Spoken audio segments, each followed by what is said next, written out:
Hello to all of you who are searching for a safe haven between the storms of the mind. If you've made it this far, you probably felt that overwhelming feeling that your thoughts sometimes seem like enemies determined to steal your peace. Maybe you're going through a difficult time right now, or maybe you're just tired of being held hostage by external circumstances that seem to have the power to determine your mood and well-being. Whatever your case, I want you to know you're not alone on this journey, and more importantly, there are powerful tools that have helped people find serenity even in the most challenging moments for centuries. Stoicism is not just an ancient philosophy we read about in history books. It is a practical, living approach to coping with the ups and downs of human existence. Originating in ancient Greece and developing Rome, this philosophy was created by people who had faced war, exile, loss of loved ones, terminal illness, and even the threat of death. The Stoics were not isolated theorists in ivory towers. They were people like you and me, searching for ways to live well in an unpredictable and often painful world. It's fascinating how the teachings of men like Seneca, who faced exile and was condemned to commit suicide, Epictetus, who lived as a slave, and Marcus Aurelius, who, despite being emperor, suffered countless personal losses, remain so relevant in our age of anxiety, depression, and burnout. These philosophers didn't promise a life without challenges. On the contrary, they acknowledged the inherent difficulty of human existence. What they offered, however, was something far more valuable, a method for developing an inner fortitude that no external circumstance could shake. What you'll learn in this video isn't just abstract concepts. These are tried and true principles that, when applied consistently, have the power to transform your relationship with your thoughts, emotions, and the world around you. It's interesting to note how many of these Stoic practices are now validated by modern science and incorporated into contemporary therapies like cognitive behavioral therapy. In the next few minutes, we'll explore 9 Stoic principles that can serve as armor for your mind. Principles that, when internalized, allow you to weather any emotional storm with surprising calm. I'm not suggesting that your problems will magically disappear, but I promise that your ability to deal with them will be dramatically strengthened. If you are struggling with anxiety, depression, or simply feel overwhelmed by modern life, I invite you to open your mind to these timeless teachings. Perhaps, as I have and thousands of others have done, you will find in the words of these ancient philosophers exactly the wisdom you need to navigate the turbulent waters of our existence. Let's start this journey together, exploring how we can build a mind that remains unshakable no matter what life throws at us. But first, don't forget to subscribe to the channel. Okay? Principle 1, dichotomy of control. Some things are within our control, while others are not. Within our control are our opinions, impulses, desires, and aversions. In short, everything that is our own production. Outside our control are our bodies, property, reputation, position. In short, everything that is not our own production. These words, written by the philosopher Epictetus in his manual Enchiridion, are perhaps the most powerful foundation of all Stoic philosophy.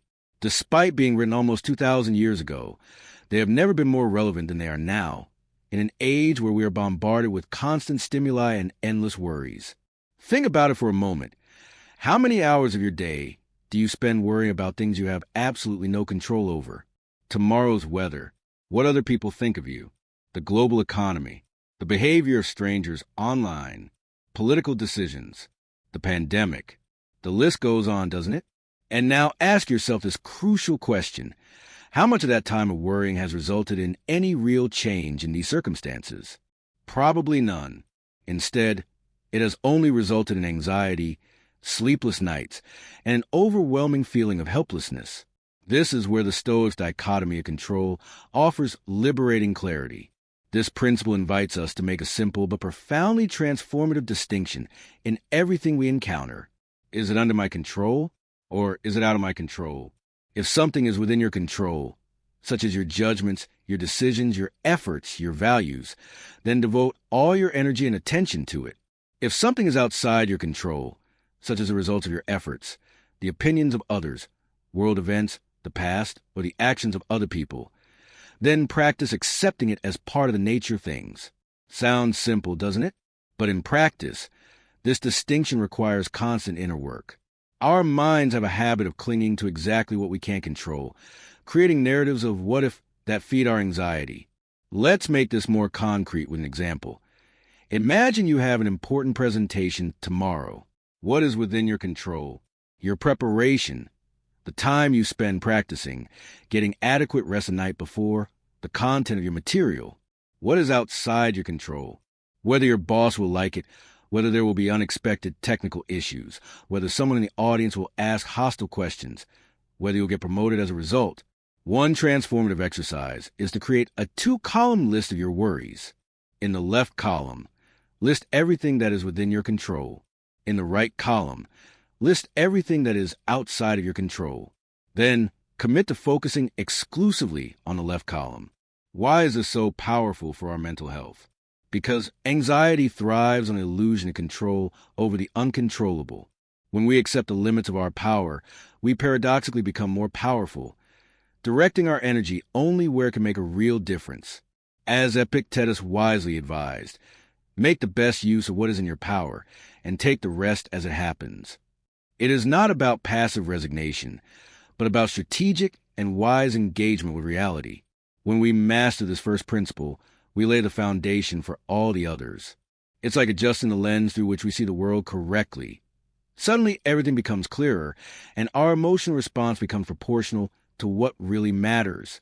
Our mind, previously scattered with 1,000 futile concerns, can now focus on what is truly within our power to change. And this is precisely the path to our next principle. Once we understand what is beyond our control, the next step is to develop a healthy indifference toward these externals. Let's explore how we can cultivate the Stoic attitude that protects us from being emotionally manipulated by external circumstances. Principle 2. Indifference to externs.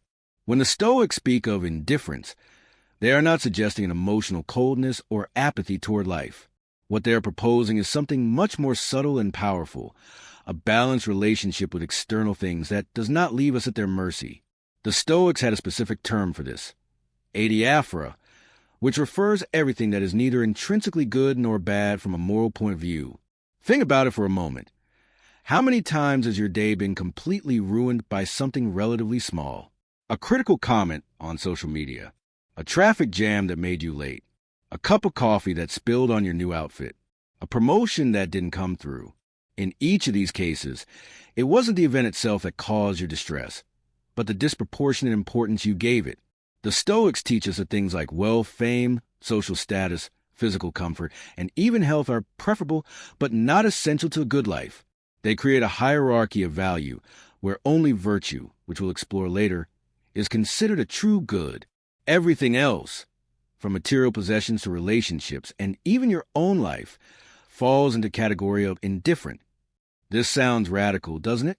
But it's actually liberating. When you stop assigning absolute value to external things, they lose their power to control your emotional state. You may prefer success to failure, health to illness, wealth to poverty. But your ultimate happiness doesn't depend on any of these things. For example, you receive criticism at work. The common response would be to immediately feel attacked, defensive, or discouraged. The Stoic response would be to think, this criticism in itself is neither good nor bad. It's just information. What matters is how I choose to interpret and respond to it. This shift in perspective doesn't make you indifferent in the sense of not caring. It makes you indifferent in the sense of not being emotionally controlled. A powerful exercise for developing this healthy indifference is to practice responding neutrally to potentially upsetting events. When something happens that would normally make you anxious or angry, take a conscious pause and say to yourself, this is an indifference. It has no power over my inner peace unless I give it that power. Seneca, one of the great Stoic teachers, regularly practiced what we now call deprivation rehearsal. He would deliberately live for a few days as if he had lost his possessions, to remind himself that he could still be happy without them. This exercise prepared him for potential losses and lessened his excessive attachment to external things. It's important to understand that developing indifference to externals doesn't mean giving up aspirations or ceasing to feel natural emotions.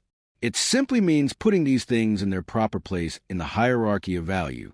You continue to work diligently, love deeply, and strive for the best, but you do so with an inner detachment that protects your peace of mind.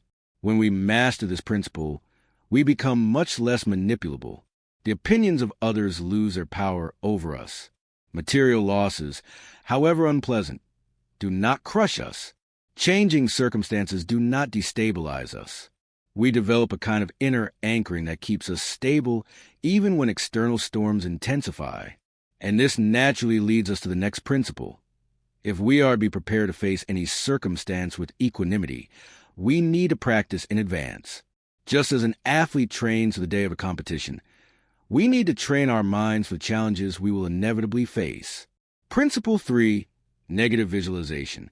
It is precisely in times of security that the heart should prepare itself for times of adversity.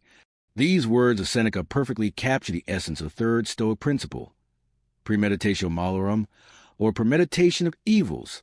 At first glance, this may sound counterintuitive, especially for those who already struggle with anxiety. After all, aren't we always told to think positively and not worry about what might go wrong? However, the Stoic exercise is fundamentally different from the anticipatory anxiety that drains our energy and deteriorates our mental health. Premeditation of evil is not an invitation to pessimism, but rather a strategic exercise in mental preparedness. It is like the firefighter who regularly simulates emergency situations, not because he wants a fire to occur, but so that he is fully prepared when not if one does occur. Here's how it works. Take a few minutes in the morning to calmly visualize possible challenges that the day might bring. Maybe you have an important meeting. Imagine yourself facing difficult objections or technical problems. Maybe you're waiting for the results of a medical test. Imagine yourself receiving unfavorable news. Or simply consider everyday inconveniences, traffic, tight deadlines, interpersonal conflicts. When doing this exercise, it is not about anxiously expecting the worst, but about telling yourself, this could happen, and if it does, I am prepared to deal with it. I have seen the scenario in my mind, and I know I can face it with virtue and resilience. Seneca explained, what hurts instructs. When we mentally expose ourselves to difficulties before they occur, we remove the element of surprise that often amplifies our negative emotional reactions. The philosopher compared this to a soldier training in peacetime. The exercises may be uncomfortable, but they prepare him for the real battlefield.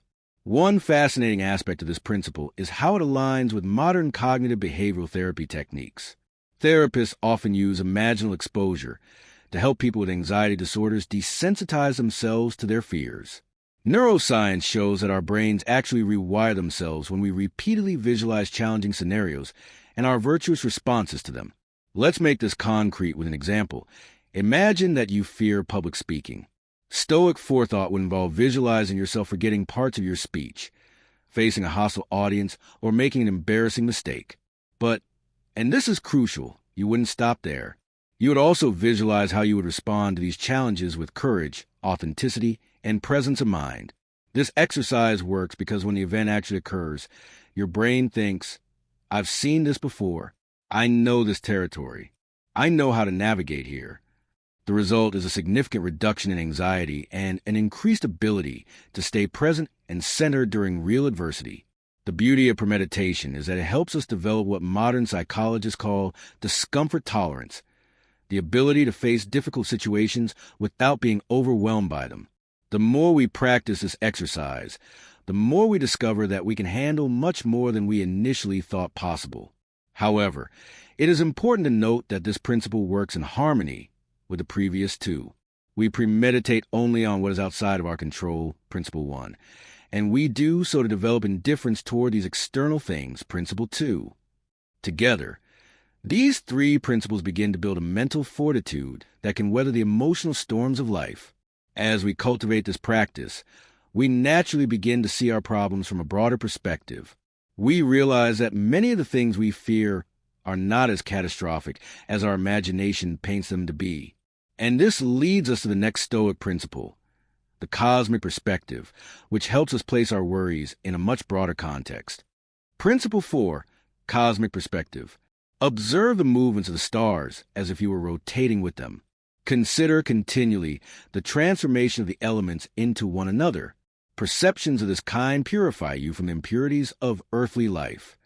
These words of Marcus Aurelius, written in his personal diary nearly 2 millennia ago, introduce us to one of the most powerful mental exercises in Stoicism, the cosmic perspective, or what scholars call a view from above. In essence, this principle invites us to momentarily step outside our limited perspective and contemplate our situation from a vastly expanded vantage point, as if we were observing the Earth from space or witnessing the flow of centuries and millennia rather than just the present moment. Imagine for a moment that you could rise above your current life, above your city, your nation, even the planet, and observe your current situation from a cosmic distance. From that height, what seems so significant now, the argument you had yesterday, the rejection you suffered, the bill you couldn't pay, the opportunity you missed, how do these things appear when viewed from the perspective of the stars? This isn't just a minimization strategy. It's not about saying, my problems don't matter. It's a contextualization practice that helps us see our struggles in their true proportions. It's like zooming in on a camera. Suddenly we see not just a detail that was troubling us, but the whole picture around it. Marcus Aurelius practiced this exercise regularly. In his Meditations, he wrote, "Think of the immensity of time past and time to come. Compared to this, how small is your existence, and how insignificant is the little corner where it takes place." For an emperor who carried the weight of an empire on his shoulders, this perspective was an essential tool for maintaining sanity and serenity. This practice has remarkable parallels with contemporary mindfulness and meditation techniques. When we expand our awareness beyond our immediate concerns, we experience a relief akin to what Buddhists call no-self, an understanding that we are not just our momentary concerns. Here's a practical exercise. The next time you feel overwhelmed by a problem, try this gradual mental zoom.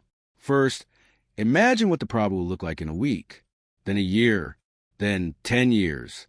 Keep expanding. What will it look like in a century? A millennium? On the scale of the universe? As your perspective expands, notice how the emotional intensity of the problem often diminishes. This principle is particularly powerful for dealing with rejection, failure, and disappointment. When you consider how many people have lived, how many struggles have been fought, how many tears have been shed throughout human history, your own experience becomes part of a universal pattern. No less significant, but certainly less singular and isolated. A cosmic perspective not only lessens our suffering, it also connects us to something greater. The Stoics had a deeply integrated view of the cosmos. They believed that everything was interconnected, and that each human being was part of a greater whole. This view resonates strongly with modern discoveries about the interconnectedness of life on Earth and matter in the universe. When we practice this exercise regularly, we develop what modern psychologists call decentering, the ability to observe our experiences without completely merging with them. This healthy detachment allows us to respond to situations with greater clarity and less emotional reactivity. As philosopher and psychologist William James observed, the greatest revolution of our generation is the discovery that human beings, by changing the inward attitudes of their minds, can change the outward aspects of their lives. Cosmic perspective is precisely one such powerful shift in inner attitude. As we develop this ability to see our lives from a broader perspective, we naturally begin to accept the events that occur more fully. We realize that many of our resistances are futile, and that there is wisdom in accepting the flow of reality as it presents itself. This understanding leads us directly to the next Stoic principle, acceptance of the present moment. Principle 5, acceptance of the present moment. Do not seek to have events happen as you wish, but desire that they happen as they do, and your life will flow smoothly. This advice from Epictetus captures the essence of the fifth Stoic principle, acceptance of the present moment. Although the term, a more fatty love of fate, was later popularized by Friedrich Nietzsche, the idea of fully embracing reality as it is, not as we would like it to be, is at the heart of Stoic practice. Let's be clear right away. Acceptance is not passive resignation or giving up. It is not about folding our arms in the face of injustice or suffering and saying, this is the way things are. Rather, it is a clear-headed and active engagement with reality on its own terms. It is a recognition that fighting against what has already happened is fighting against reality itself, a battle we are destined to lose. Think about how many times your internal resistance to something that has already happened has only prolonged your suffering. The delay that has already happened, the opportunity that has already been lost, the word that has already been said. How many hours, days, or even years of our lives have we wasted in futile resistance to what simply is? The Stoics clearly distinguish between what we can change, our judgments, intention, and actions, and what is already determined past events, present circumstances. They invite us to direct our energy toward the former and practice acceptance toward the latter. A concrete example: you planned a picnic weeks ago, and on the morning of the event it starts to rain heavily. The non-Stoic response would be to rebel internally against this fact, ruminating on your bad luck, comparing it to yesterday's sunny day, imagining how perfect it would have been if it hadn't rained. The Stoic response would be to immediately acknowledge, it's raining. This is the fact I have to deal with now. And then, from that acceptance, you might decide to postpone the picnic, move it indoors, or turn it into another equally enjoyable activity. Resistance to the present is the source of much of our psychological suffering. When we insist that reality should be different than it is, we create an internal dissonance that manifests as stress, anxiety, and frustration. Acceptance, on the other hand, aligns our mind with the flow of reality, dramatically reducing internal friction. A powerful exercise for developing this acceptance is to practice saying, "This is happening exactly as it should." Note that we are not saying that everything happened for a predetermined reason or by divine plan. The Stoics had different views on determinism and providence. We are simply acknowledging that what is happening is the only possible outcome of all the causes and conditions that preceded it. Epictetus, who lived as a slave before becoming a philosopher, was particularly aware of the transformative power of acceptance. He wrote, "It is not what happens to you, but how you respond to it that matters." In his own life, he found inner freedom even when his outer freedom was denied, a powerful testament to the liberating potential of this principle. Acceptance also frees us from the burden of trying to control the uncontrollable. As modern psychologist Carl Rogers observes, the curious way life works is that when we accept ourselves as we really are, then we can change. The same is true of our relationship to reality. It is precisely when we stop resisting that we find the space for creative and constructive response. This principle resonates strongly with contemporary practices, such as mindfulness and acceptance-based therapies. Current scientific evidence confirms what the Stoics intuited. Acceptance significantly reduces psychological distress and increases our ability to act effectively, even in difficult circumstances. As we cultivate acceptance of the present moment, we begin to notice something important. Much of our suffering comes not from the events themselves, but from our interpretations of those events. A delay at work is just that, a delay, until our mind labels as terrible, unfair, or a disaster. This understanding leads us naturally to the next Stoic principle, the discipline of judgment. Principle 6, discipline of judgment. It is not things that trouble men, but their judgments about things. This observation by Epictetus takes us to the heart of the sixth Stoic principle, the discipline of judgment. For the Stoics, this fundamental distinction between events and our interpretations of them is the key to peace of mind. Consider for a moment, when you receive a text message that says, "We need to talk," what happens in your mind? For many of us, a cascade of negative thoughts automatically sets in. I did something wrong. I'm going to get fired. My relationship is ending. This torrent of interpretations happens so quickly that we barely notice the difference between the event, the text message, and our judgments about it. The Stoics recognize that there is a space, sometimes microscopic, but always present, between the stimulus we receive and our response to it. In that space lies our power, the power to examine our automatic judgments and decide whether to endorse or override them. This Stoic pause is a transformative practice. When something happens, instead of reacting instantly, you deliberately create a moment of suspension, as if pressing a mental pause button. In this pause, you can ask, what is the judgment I am making about this situation? Is this judgment necessarily true? Are there other possible interpretations?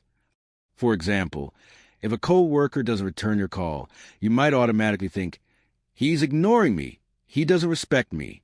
The discipline of judgment would invite you to consider, maybe he's busy with an emergency. Maybe he didn't see the call. Maybe he's going through a personal difficulty. Or maybe he just forgot. This practice isn't just a philosophical exercise. It has solid neurological underpinnings. When we interrupt the automatic pattern of responding, we are literally rewiring our neural pathways. Neuroplasticity, the brain's ability to form new connections, allows us to gradually replace habitual reactions with more deliberate, wise responses. A valuable exercise for developing this discipline is to keep an alternative interpretation journal. When you feel upset about something, write down the event itself in a neutral, factual sentence. Then, list at least 3 different interpretations of that event, from the most negative to the most positive, including some neutral ones. This exercise trains your mind to realize that any event can be interpreted in multiple ways. Marcus Aurelius practiced this constantly, as we see in his reflections. Everything is as you judge it to be. You have the power to remove, at your leisure, any impression that disturbs your mind. He understood that our interpretations, not external circumstances, determine our state of mind. This discipline is particularly powerful for dealing with emotions such as anger, disappointment, and social anxiety. Anger, for example, is almost always based on a judgment. This person intentionally and unfairly hurt me. When we examine this judgment, we often discover that there are other possibilities. Perhaps the person acted out of ignorance because of their own hurt feelings, or simply because they have a different perspective on the situation. Modern cognitive behavioral therapy strongly echoes this Stoic principle in its central premise. Our thoughts, judgments, create our emotions, not external events. By changing our thoughts, we can transform our emotional experience, even when circumstances remain unchanged. It is important to note that the discipline of judgment is not intended to eliminate all negative emotions. The Stoics recognize that certain initial emotional responses are natural and inevitable. The goal is not to be dominated by these first impressions, not to allow them to determine our subsequent actions and mental states. As Holocaust survivor and psychiatrist Viktor Frankl observed, between stimulus and response there is a space. In that space lies our power to choose our response. In our response lies our growth and our freedom. This observation, made thousands of years after the Stoics, reaffirms the timeless wisdom of this principle. As we develop the discipline of judgment, we realize that much of what we thought of as objective reality was actually habitual interpretation. This increased awareness frees us from the control that our automatic judgments had over us.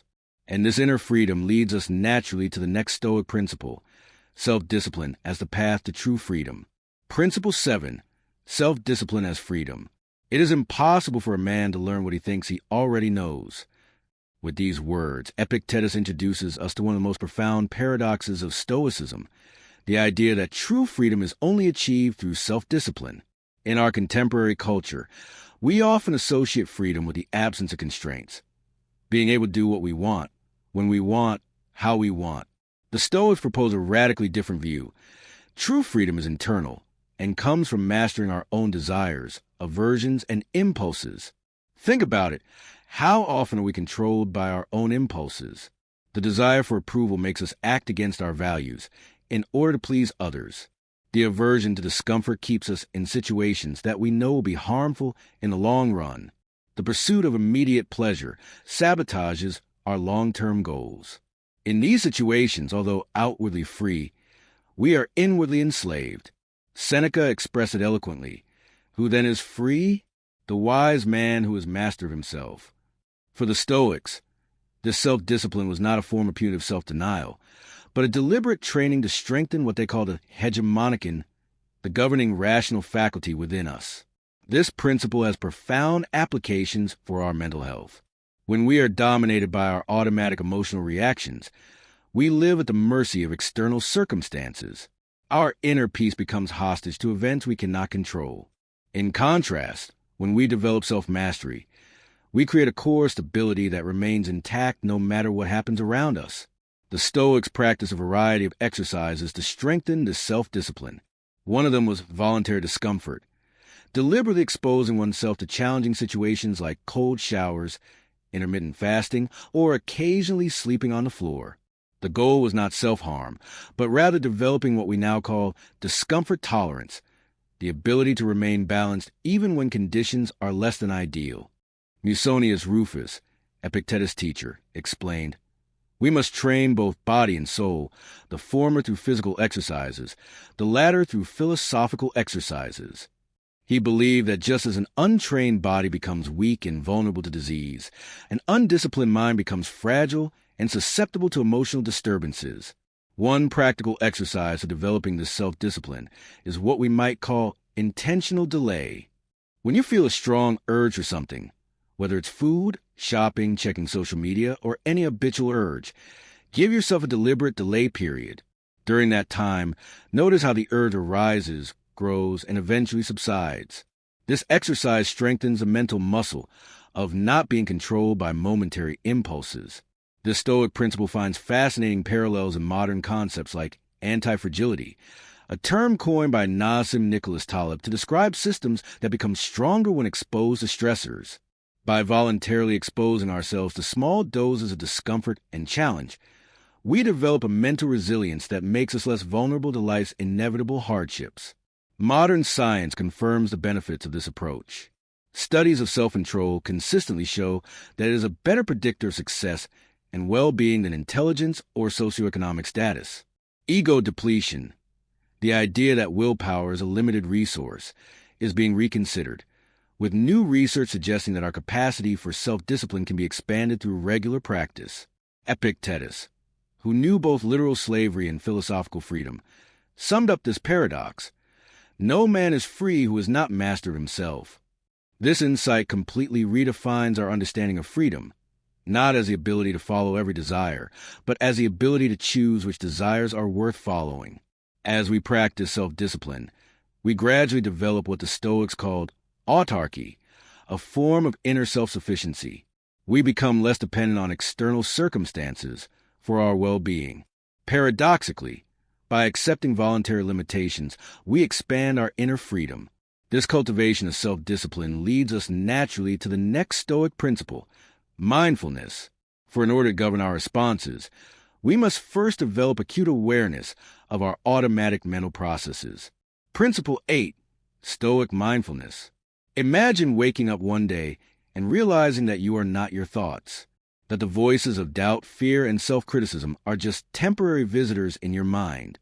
This is the essence of prosoke, the Stoic practice of mindfulness that can completely transform your relationship with anxiety. Contrary to popular belief, mindfulness is not a modern invention or exclusively Eastern. The ancient Stoics practiced their own version more than 2,000 years ago. While Buddhist mindfulness seeks emptiness and impermanence, Stoic prosoke has a different goal: to train the mind to distinguish between what is and what is not under our control. Most of what we say and do is unnecessary. Eliminate it, and you will have more time and peace, taught Marcus Aurelius. This wisdom reflects the power of Stoic mindfulness, observing thoughts without identifying with them, creating a precious space between stimulus and response.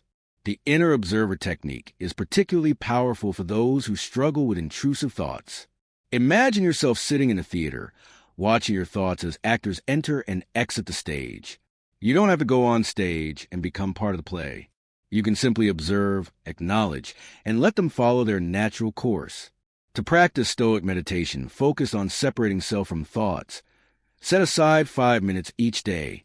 Sit comfortably, close your eyes, and watch your thoughts arise. Instead of try to suppress them or get lost in them, simply notice, I am having a thought that I am inadequate, instead of, I am inadequate. This subtle linguistic distinction creates a powerful cognitive separation. For those struggling with the turmoil of anxiety, obsessive rumination, or intrusive thoughts, this practice offers an unexpected refuge.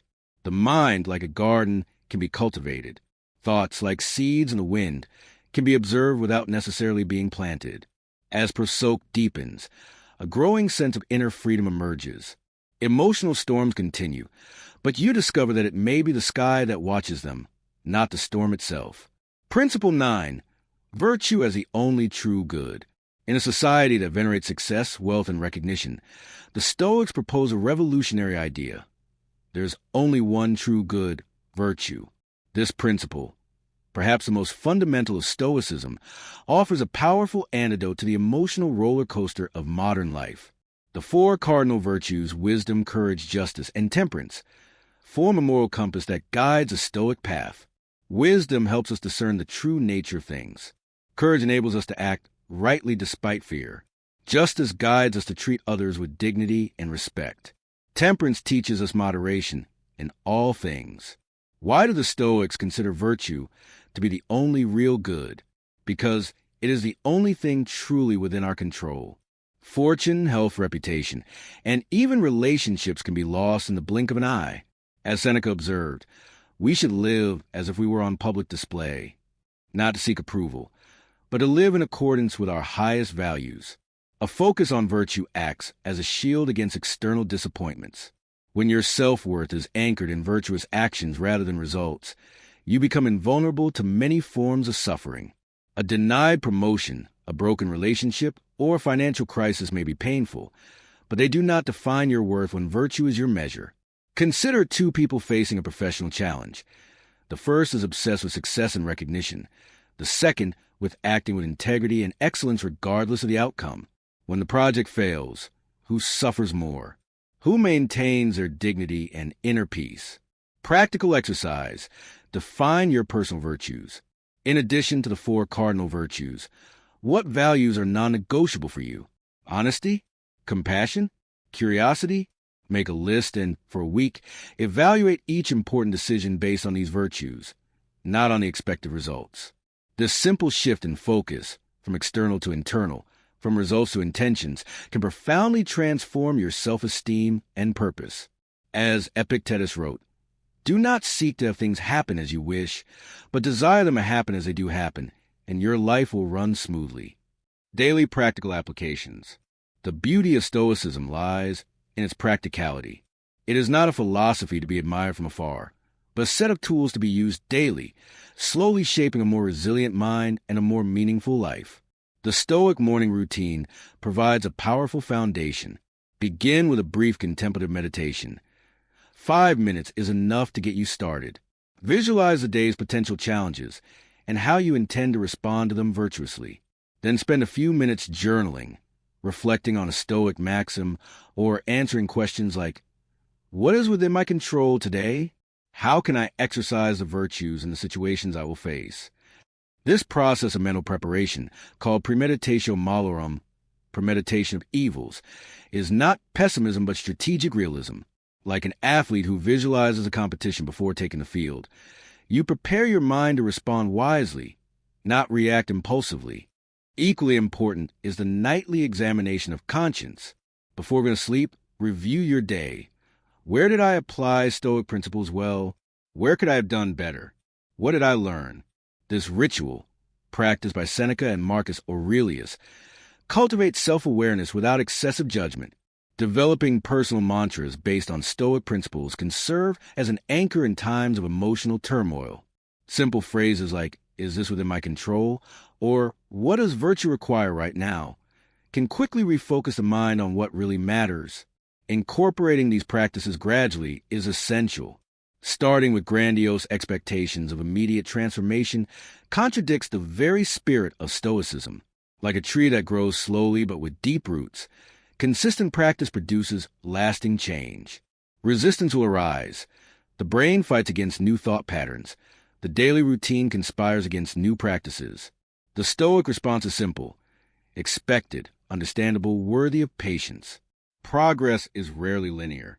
To create your own personalized Stoic mental training plan, start with one practice, not several. Maybe the dichotomy of control or the nightly check. After a month, evaluate what changed, what remained difficult. Then add another element. As Epictetus said, first tell yourself what you want to be, then do what you have to do. Along this journey through the 9 Stoic principles, we discover not just an ancient philosophy, but a timeless set of tools for navigating the complexities of modern life. From a dichotomy of control to Stoic mindfulness, from amor fati to virtue as the only true good, each principle offers a unique perspective on transforming adversity into an opportunity for growth. What makes Stoicism so relevant to our anxious age is not its promise of perpetual happiness, but of an unshakable dignity in the face of the inevitable ups and downs of existence. As Viktor Frankl, a psychiatrist and Holocaust survivor who was heavily influenced by Stoicism, observed, when we cannot change a situation, we are challenged to change ourselves. Start with simple, consistent practices. a daily moment of reflection on what is within your control, a pause to consider alternative perspectives, a commitment to small acts of virtue, regardless of external circumstances. Remember that Stoicism is a journey, not a destination. There is no perfect Stoic, only dedicated practitioners at different stages of the path. As Seneca wrote, "We are learning not for school but for life." I invite you to share your experience with these principles in the comments.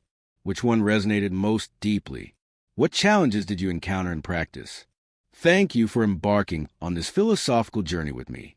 Don't forget to subscribe to the channel and turn on notifications to receive a notification whenever a new video is released. As the Stoics teach us, wisdom is most valuable when shared, and true growth happens in community. See you in the next video.